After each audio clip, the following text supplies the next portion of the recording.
Magandang gabi! Magandang gabi po. Maraming salamat po sa pagpunta nyo dito bilang suporta sa ating mahal na President Rodrigo Roa Duterte. Dalawa lang po ang gusto kong sabihin. Kasi ako po ay biktima also ng addict.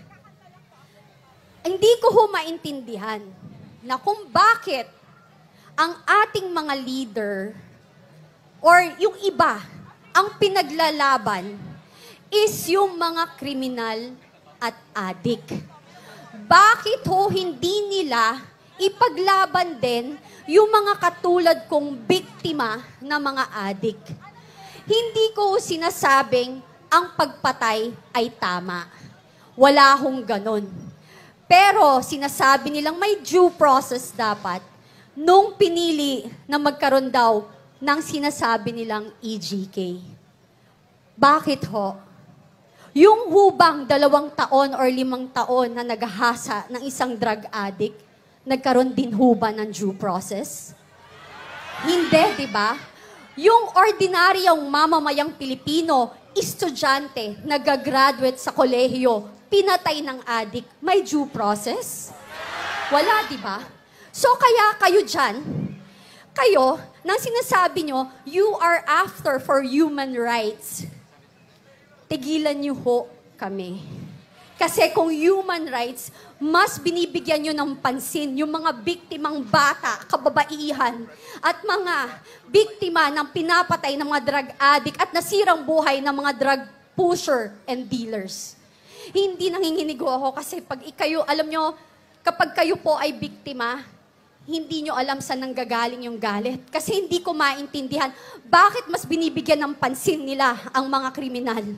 Eto po yan. Nung naging addict po kayo, yung pamilya nyo, kamag-anak nyo, choice nila yan. Yung nagbenta sila ng droga, choice nila yan. Yung naging drug lords and drug dealers sila, choice din nila yan.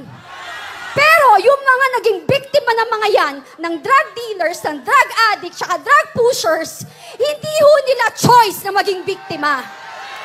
So please, tigilan nyo kami. If you want, pag-usapan natin ng human rights, mas ipaglaban nyo ang 2 taong ginahasa, 5 taong ginahasa, lolang ginahasa, ang pinatay na mawalang kamalay-malay, yun ang ipaglaban nyo.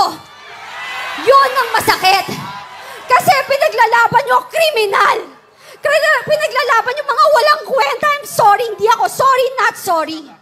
Kasi napaka-peke. This is not about human rights. This is a political assassination. Kasi kung kampante kayo at talagang confident kayo na ang liderato nyo ay nasa tama at okay, hindi kayo manggigipit ng tao.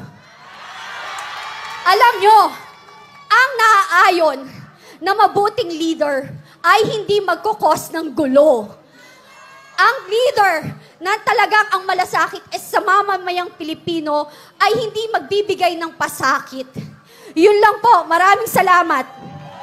Maraming salamat, Binibining Kathy Binag.